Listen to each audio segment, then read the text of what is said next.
amené son son pour toi. Le Seigneur est venu avec un son nouveau, son propre son. Et il y a le chant de la coupe de la nouvelle alliance. C'est la nouvelle alliance en mon sang, dit le Seigneur.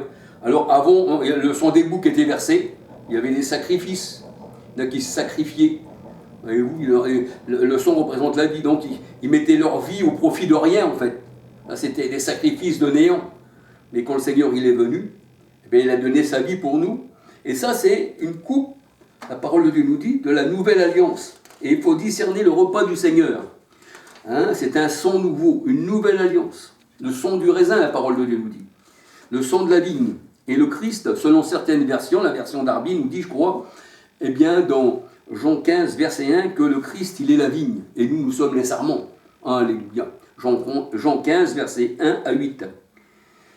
Alléluia. Alors, il faut boire et discerner, eh bien, le repas du Seigneur. On ne peut pas être à la coupe du démon et à la coupe du Seigneur. Alléluia. Alors, il faut discerner entre son et son, en fait. Hébreux 9, verset 12, 25. Hébreux 9, verset 12, 25. Pas confondre avec le son humain des taureaux ou des boucs. Alléluia. Des boucs.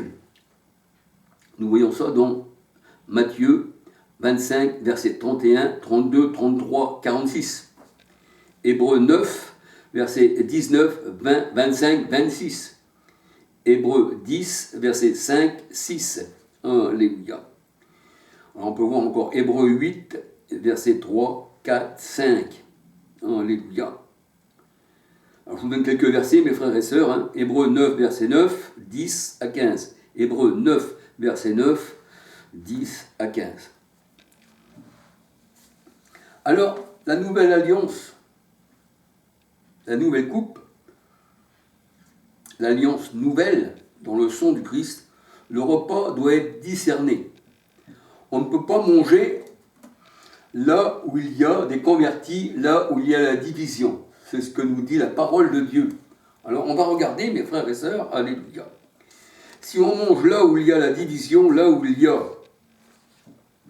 On ne sait pas discerner le repas du Seigneur, parce que ces personnes-là s'étaient divisées, l'un parlait d'une manière et l'autre tantôt de l'autre, l'un était ivre, c'est-à-dire il ne connaissait pas le Seigneur, il était ivre, comme on voit dans la parole de Dieu, le Seigneur il dit ils sont ivres mais pas de vin, dans Ésaïe 29, ils sont ivres mais pas de vin, c'est-à-dire ils sont aveugles, dans Ésaïe 29 on voit qu'il y a des aveugles là, Ils veulent lire le livre, mais ils ne savent pas. Et là, ça se passe pareil. Eh bien, là, dans la parole de Dieu, alléluia.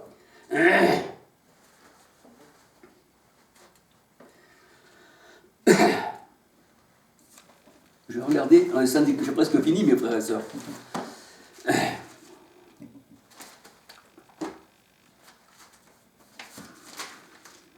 Alléluia. Heureux les invités au repas du Seigneur. Alléluia. Jean 6, 31. Jean 6.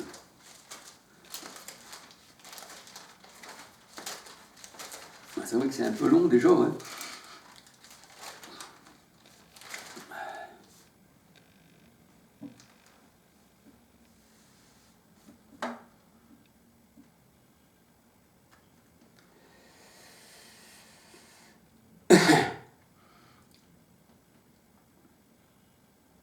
Dans Jean 6, 31, vos pères ont mangé la manne dans le désert, selon ce qui est écrit.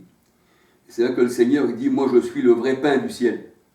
Il ne faut pas comprendre, il ne faut pas confondre le pain qu'ils ont mangé dans le désert et le pain que le Seigneur leur donne. Il ne faut pas manger la manne. Voyez-vous, là, il y a une discernation. Il faut discerner en fait. Alléluia.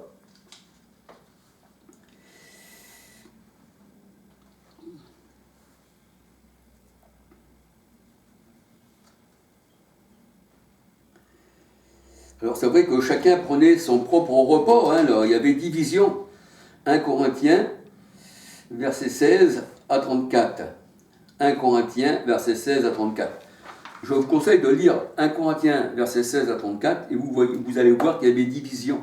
Chacun venait avec sa propre nourriture, c'est-à-dire avec son propre enseignement, avec ce qu'il croyait être, et l'autre, s'ils croyaient avoir, voyez-vous. Donc le Seigneur a dit, Paul le dit, hein, vous avez des églises pour ça. N'allez pas vous chamailler là-bas où les gens sont égarés, voyez-vous. Alléluia. Et en cela, Paul dit, je ne vous approuve pas. Alléluia. Donc, il faut prendre ces paroles-là, comprenez bien, lisez bien 1 Corinthiens 16 à 34, et il faut ruminer ces paroles. Sinon, vous n'allez pas les comprendre. Si on lit vite, vous savez, quand vous passez dans une ville à 160 à l'heure, vous ne savez pas ce qu'il y a. Je vous dis, vous avez vu les choses, ben, je passais trop vite. Mais quand vous marchez à pied, il y a des choses que vous voyez que vous n'avez pas vues si vous avez passé à 200 à l'heure. Donc la parole de Dieu, c'est encore, il faut la ruminer. Alléluia. Il faut la ruminer. C'est pour ça que le Seigneur, il prend ses brebis. Ses brebis prennent l'herbe et la ruminent. Alléluia. Et où vous prenez même, la parole de Dieu nous dit, 1 Corinthiens 9,9, eh bien, Paul, la parole, c'est le symbole du bœuf, c'est le symbole du... Le bœuf, c'est le symbole de celui qui laboure la terre, celui qui marche pour le Seigneur et qui sème. Alléluia. Voyez-vous, il tire la charrue. Alléluia, le bœuf. Donc, le bœuf, c'est l'apôtre. Dans 1 Corinthiens 9,9. Alléluia. Et le bœuf, qu'est-ce qu'il fait? Eh bien, il prend l'herbe, il la savoure, il la met dans l'estomac et il régurgite quand il a mangé et il reprend. Eh bien, la parole de Dieu, c'est pareil, mes frères. On a goûté combien le Seigneur était bon, mais il ne faut pas l'avaler comme ça. Voyez-vous, il faut le savourer dans le palais. Alléluia. Il faut le savourer en ruminant lentement. Le Seigneur nous a donné des dons, mon frère, mes frères et sœurs. Hein, le Seigneur nous a donné des dents dans la bouche. Ça veut dire que si on a des dents, spirituellement parlant, bien sûr, on peut avoir de la nourriture solide. Hein, on peut nous expliquer les choses de Dieu, les mystères de Dieu, c'est de la nourriture solide. Mais pour un enfant qui va au Seigneur spirituellement, il n'a pas de dents, voyez-vous. Il faut lui donner du lait, pas une nourriture solide, parce que vous n'avez pas donné un steak à votre enfant qui n'a pas de dents, en fait. Les steaks, c'est pour qui? C'est pour ceux qui ont des dents. Alléluia, c'est pour les adultes. Eh bien, c'est pareil, on ne reste pas enfant, dit le Seigneur. Mais après avoir grandi, on vous donne de la nourriture solide. Alors, Moïse a donc reçu les tables du Seigneur, mes frères et sœurs, de la loi, pour les donner au peuple.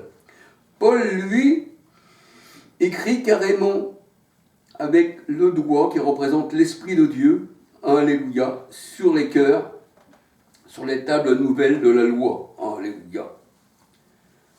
Il écrit avec l'Esprit de Dieu. 2 Corinthiens 3, versets 2, 3, 5, 6, 7 à 17. Voilà. Alors c'est vrai que c'était un peu long, mais je voulais vous expliquer plusieurs choses. Alléluia. Mais vaut mieux être dans la maison du Seigneur à écouter sa parole que 1000 ailleurs. Alléluia. Eh bien, mes frères et sœurs, que le Seigneur vous bénisse, que le Seigneur vous garde. Alléluia. Gloire au Seigneur. Alléluia. Il faut savourer la parole de Dieu. Il faut lire lentement, dire Seigneur, fais-moi comprendre ta parole. Alléluia. Donne-moi un esprit de révélation. Alléluia. Et la parole de Dieu nous dit, je crois que c'est dans Jean 20, 22, et le Seigneur souffla sur eux, leur ouvra l'esprit pour qu'ils puissent comprendre la parole. Alléluia. Gloire au Seigneur. Alléluia. Soyez bénis du Seigneur. Alléluia.